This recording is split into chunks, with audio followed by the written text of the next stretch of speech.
Mind Your Farm Business on realagriculture.com is brought to you by RBC Royal Bank. Welcome to another episode of Mind Your Farm Business podcast on realagriculture.com, which is brought to you by RBC Financial. Thanks a lot to RBC for being the sponsor of this great podcast. If you want to get more archived episodes of Mind Your Farm Business, you can go to mindyourfarmbusiness.com. So today we're going to talk a little bit about farm business planning. And I've got a very good friend of realagriculture.com, Rob Hannam, who is the owner and founder of Synthesis Agri-Food Network based in Guelph, Ontario. Now, Rob is a special consultant because of the fact he grew up on a farm. He's been involved in agriculture his whole life. He gets an opportunity to work with clients across the country on strategic and operational planning. Now, when we look at creating a farm business plan, not as many of you are doing it as one might think. According to an Ipsos agriculture and animal health study called Dollars and Cents conducted in 2015, only 26% of Canada's farmers have a business plan. That's right, 26%. The study also shows that farmers who have a written business plan and they review it annually get 5 times higher return on assets than those who don't. The proof is in the pudding. The data is there. People should be doing a business plan. Let's get to our discussion with Rob and ask him, based on these numbers, what the heck is going on here?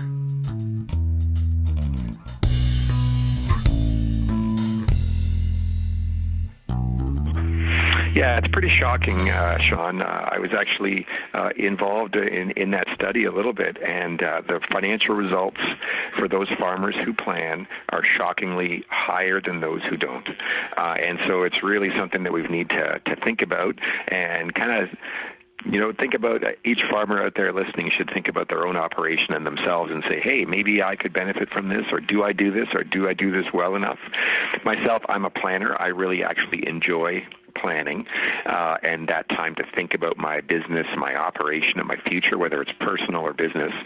But maybe that's not so as second nature for some of us in the farming business, and maybe that's one of our biggest downfalls as we got into farming because it's a hands-on kind of business and work, and this is more about thinking and maybe talking to others and writing, so it doesn't come as second nature as the production aspects of our job. Well, just imagine what the increase in GDP from our sector we could have if we had more than 25% of people actually doing a business plan. There you go. I'm not too worried about overall GDP. I'm more thinking, can I improve my farm business if I plan a little bit better or differently than I did last year? And I'm a believer in it. So let's talk more about how to do it. Yeah, let's drop down to the farm level. Okay, Rob. So what does the farm plan actually have to look like? Because I think a lot of people are sort of fixated on this idea that it's this thick book with charts and graphs and tables and calculations that's as thick as an old encyclopedia. That's sort of dating me. I'm talking about encyclopedias. But what actually does it look like? So a good farm business plan is one that gets used. As simple as that. I've had the pleasure to work with many farm families across Ontario and a few other provinces as well, and I've seen a range of versions of farm business plans that they've had prior to me kind of working with that family. And lots of times they're a thicker document, 20 or 30 pages and lots of words. And in my opinion, that's maybe those plans were written and developed with a good process, and that's important. But at first glance, I think that those must be written for a different audience. The audience, therefore, was maybe the banker. We were expanding. We needed a loan. The banker said, we need a business plan. So we got a business plan, and it helped the banker explain our situation internally at the bank, and that's a valid and good reason. But that actual plan maybe isn't as useful to me in running the farm. So what I'd like to talk about and sort of share with you is some of my thoughts on what is a business plan that gets used, every year as something that can help the farm operation plan. I get a lot of objections as to why would I do a plan. Weather can change, the markets can change, so why am I planning? It doesn't matter anyway. My sales could be up 20% if the markets go up, or my sales could be down 20% if I don't get rain. And so while those things are real, for me, it's all the more reason to have a plan. So you've got a contingency, or so you're not reactive and really concerned about the drought. You've got a multi-year plan, and you kind of know where you're headed. So for me, it's all the more reason to plan. When you look at other non-ag businesses that are impacted by weather, ski resorts, huge impact if they get snow or don't get snow. And I bet you they have a business plan and they have contingencies either way. And the same thing would be true for a resort in the south. If they get great weather, they've got lots of sales. If they get poor weather, that's a change of their business plan as well. And they have a plan, so why don't we have more plans for our farms? Okay, so let's drop it down another level, Rob. We want to have a plan that's going to get used. What should be in it?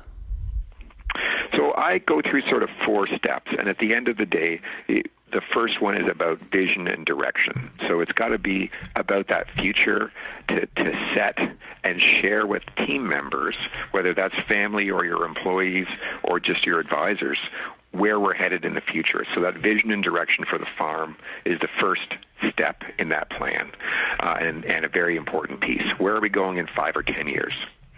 The second is looking at those external factors. What are the forces and what are the trends and what are the opportunities that are coming up around me that are going to impact my business?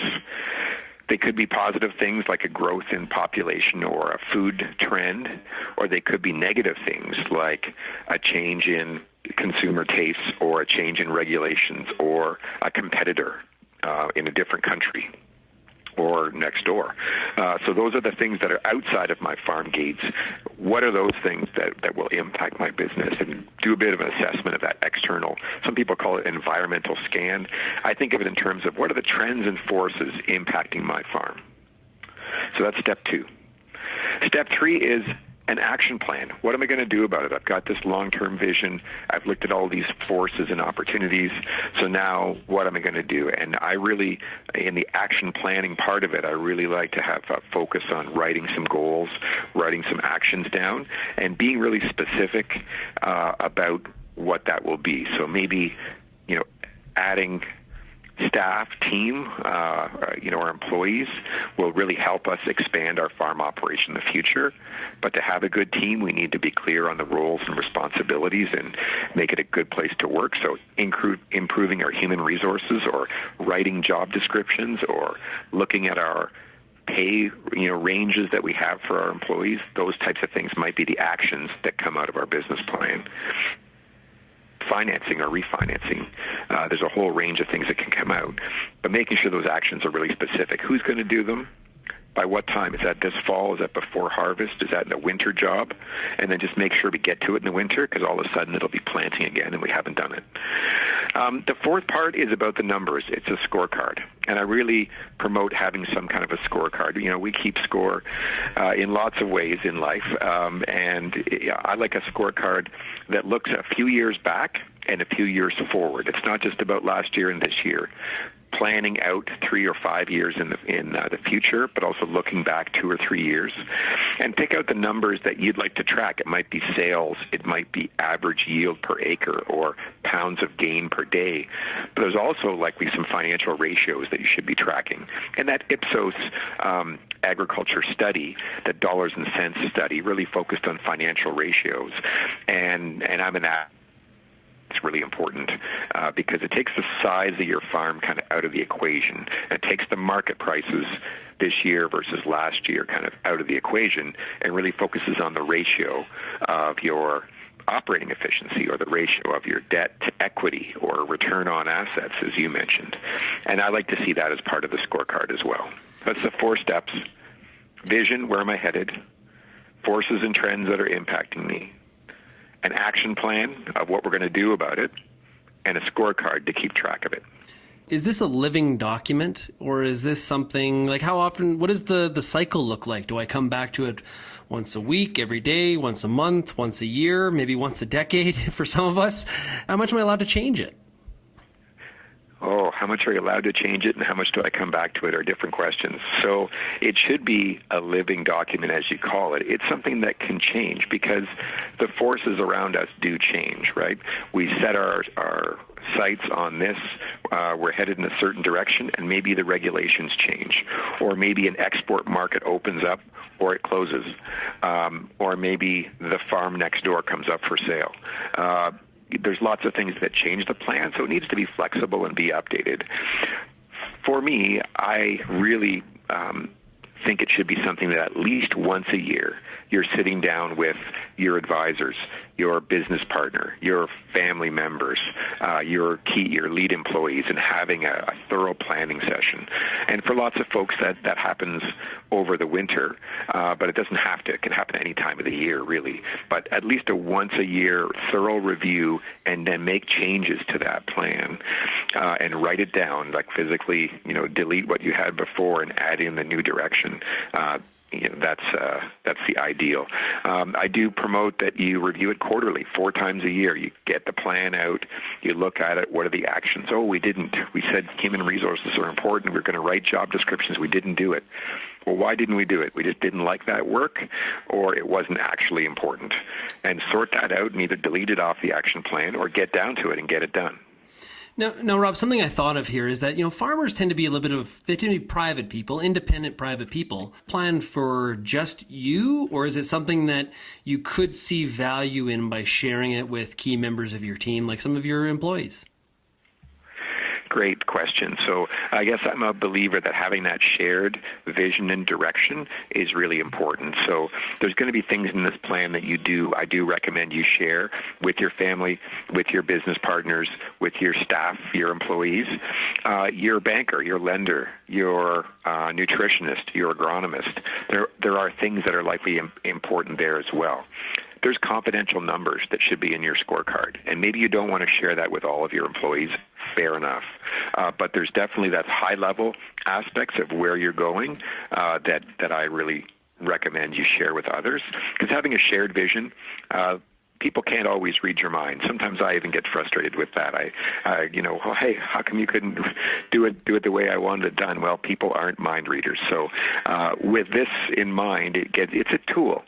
For me, this business plan I'm talking about with these 4 steps, it might take you a few weeks of thinking to figure it out, but it might only be 2 or 3 sheets of paper in the end, or even 1 sheet of paper with a few key things written down. It doesn't have to be a big 30-page document to me, but by sharing that with your family, with your brother, with your other future owners of the farm, you make lots of progress, and they know what you're thinking and where you're headed, and you can have a good discussion from there on.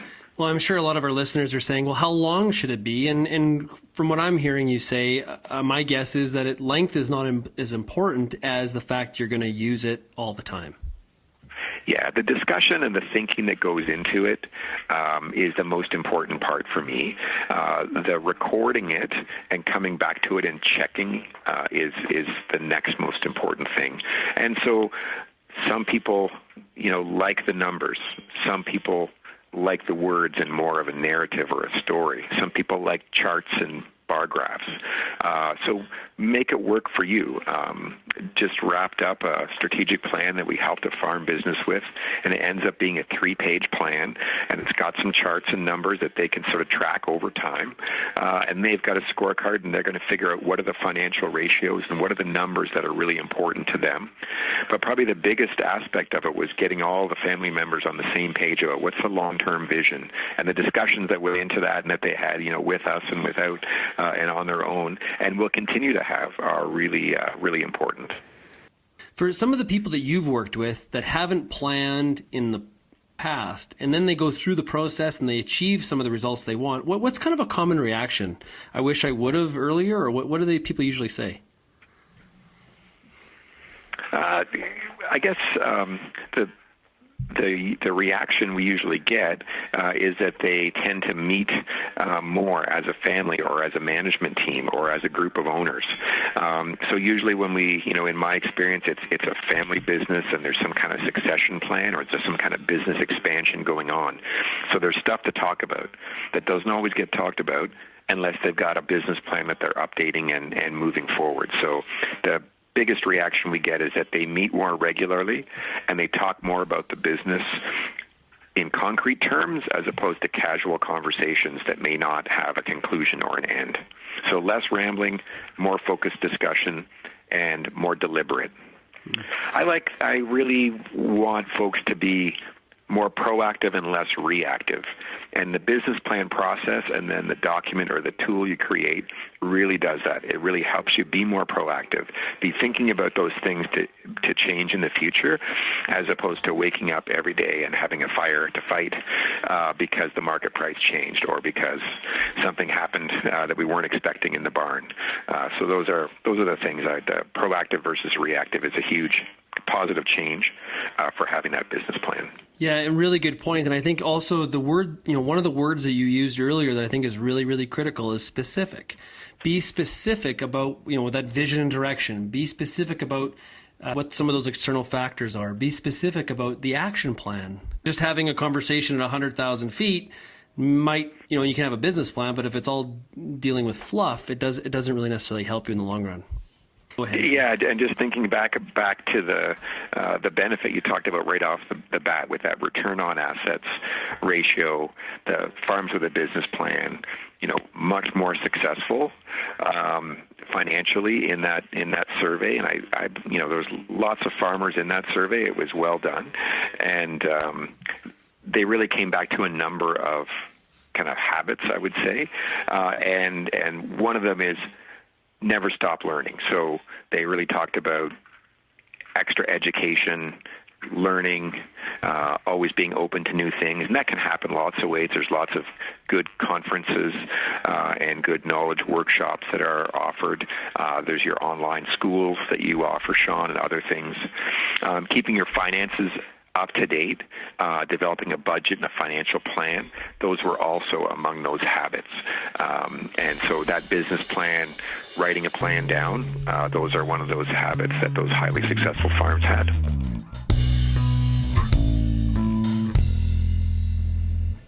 One of the things I love about Mind Your Farm Business is that we try to leave you with some practical tips and things to do to really make a difference in your farm business. And this episode was really no different. So when you're going to sit down and you're going to write the farm business plan with, by yourself or with other people in your family, the farm owners, ask yourself the question first: who is the plan written for? Make sure it's written for yourselves. Make sure the plan has vision and direction. You look at the external factors that are impacting your business or ability to achieve your goals. Write down the action plan and make sure in that action plan your goals are specific so that whoever reads it understands very clearly what they are trying to achieve. And then finally, make sure there are numbers. Put down some numbers in a scorecard so that you can keep score to see exactly where you measure up. I'm reminded of the saying, hope is not a plan. And for the other 75 or 74% of people that aren't doing a plan, as indicated in the Ipsos study, they're really relying on hope as a plan. I really want to thank RBC Financial for being the sponsor of Mind Your Farm Business. Special thanks to them, as well as Rob Hannam for taking the time to join us today. Until next time, I'm Sean Haney from RealAgriculture.com, and this has been another episode of Mind Your Farm Business.